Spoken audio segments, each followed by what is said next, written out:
off 4 wins to end the season. It'll be the first time in his career Brady is on the road for a wild card game, and his first obstacle will be Chase Young and Washington's strong D-line on Saturday night. So, Shannon, who wins? And please do tell me the score for this one. I'm taking the Bucs in a blowout. I'm taking the Bucs 31-10. I don't see Washington. I don't really see how Washington is able to move the ball.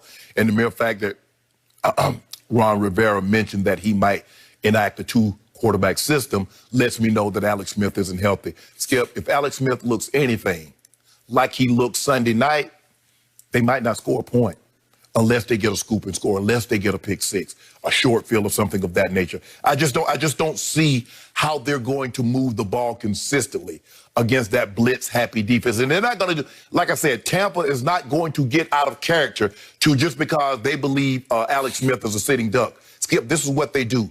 Whether you're Drew Brees, whether you're Patrick Mahomes, it doesn't, Aaron Rodgers, it does not matter.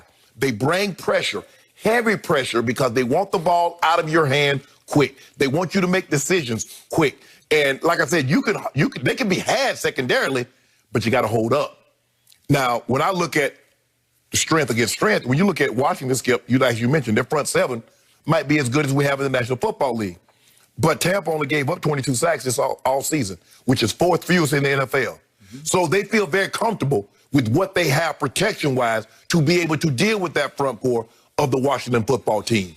So with that being said, Skip, I just don't see how Washington is going to be able to get into a rhythm and move the ball consistently. And I think Tom Brady is going to have the protection that he needs, and I think it's going to be a clean day for Tom Brady. There's a reason why the Washington football team is 7-9 in the worst division that we've seen in a very long time. And no other team won more than 6 games. There's a reason why. They won one more game.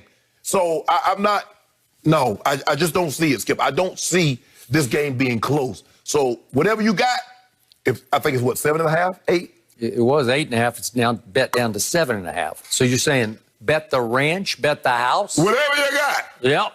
Candles, trash bag, whatever you got to value. Bet it all. I'm bet it all. If I didn't believe so much in Tom Brady, I would take that bet right now. But I do not want to have to sit tomorrow night and root against Tom Brady to win a bet with you. I cannot tell you how much I hope you are right about this. I also cannot stress to you enough how much stress I'm feeling about this game. I got a queasy feeling. And let's start with this. Let's go away from the X's and O's. What is the Cinderella story of the year in the National Football League? It's these guys. It's Alex Smith having survived 17 surgeries on a leg he almost lost, and miraculously bouncing back and finding his way back into a game because Dwayne Haskins was failing the football team, right? Yeah. And is he not like the landslide runaway comeback player of the year? He was moving forward, Skip. They might even name the award after him. They just might. And he has a coach named Ron Rivera, who has been going through chemo during this football season. 8 weeks of it. 8 weeks of chemo while trying to coach the football team. And reported that he gets an IV at halftime, so he's able to have enough energy to finish the game. Is that not feel good meant to be? Yes. I dread that. I honor that. I respect it, and I fear it. Because those things operate in win-or-go-home football playoff games, and you've been in a bunch of them, and you know what happened when Mark Brunell and Jacksonville showed up at Mile High. In 3 hours' time, it just goes up in smoke, and it's over, and you're saying, what did we just do?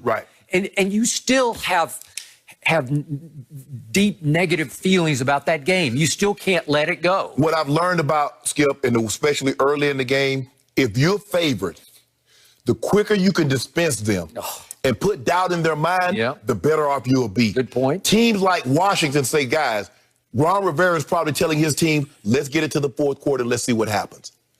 And that's what happened with us, Skip. We got out to 12-0. We went for a 2-point conversion. What do you say you were favored that day? What would you guess? At least double digits. Okay. I would think. Because they were just an expansion team just a year earlier. So here they are in the second year of existence. Which year was this? 96. 96. We're 13-3. Okay. We're up 12-0. I dropped the 2-point conversion, which would have made it 14-0. And I don't even really know what happened, Skip. They started running it. Natron means we couldn't tackle him. And then we stacked the box, and then he play action hit Jimmy Smith, Keenan McCardle. And the next thing you know, we look up at the fourth quarter, and we're down. Like, oh, my, how did we get here? We had the best record. We had the best record in football. We had TD, had, you know, like John, myself, Ed, Rock. And they got it to the fourth quarter, and it was too little too late. Okay. And that's what Washington is hoping to be able to do. You just gave me the blueprint, right? Yes, That's the recipe. And yeah, that game was in your house. In our house, yes. This game is in their house. Right. And I cap off the feel-good meant-to-be story of the year. They did just recently change their name finally from that name that was despised to the football team, right? Mm-hmm. So it feels like it's right on time for this to relaunch. Yeah. Okay, now let's go back on the field. What have you preached to me for years? The way to beat Tom Brady is to get consistent pressure and sack him, knock him around, rough him up with a four-man rush. No blitzing because you don't want to break down on the back end. Right. You just need to get after him with four. Yes. First Eli Super Bowl, the Giants featuring Michael Strahan got after him with four, and they got after him. They beat him up pretty good in that game. And it stayed low score, low score. Okay. And Brady went ahead with 2 minutes left, 14-10. They lost 17-14. Right. Okay. Here we look at this year, just this year alone. Well, and remember, Brady, how about, I don't want to pass over this one. How did Von Miller and company beat him? It was four. It was four people got all, you know, Von D. Ware, Wolf, and the AFC Championship game at Denver. And then this year we saw the Saints twice got after him with four, and we saw the Bears on Thursday night definitely got way after him with four in ways they haven't all year to anybody else, but they got after him. The Rams. And the Rams at Tampa. Those 4 games, you say, whew, there it is. Mm-hmm. And here it is again. Is this rush as good as New Orleans or Bears or Rams? It has potential to be. It doesn't always play up to its draft position. The only thing is, as good as Chase Young is, I'm not going to say he's as dominant a pass rusher as Aaron Donald. I'm not going to say he's Khalil Mack. And Skip, I know Hendrickson is not a household name. No, but every time you look up, he's popping off your TV screen. And I was talking to a buddy of mine, and I was like, man, you know who Hendrickson reminds me of? And before I could say it, he said Jared Allen. Really? You remember the pass rusher from Minnesota and Kansas City? Yeah. That a nonstop motor. He's special. Mm-hmm. Now, the question is, can the front four of Washington get relentless pressure? Bring Kerrigan in because, you know, hey, they're going to try to run the football. So they have a 5-man rotation featuring 5 first-round picks. It's unheard of. I don't know if there's, in the history of this league, any team has ever had that.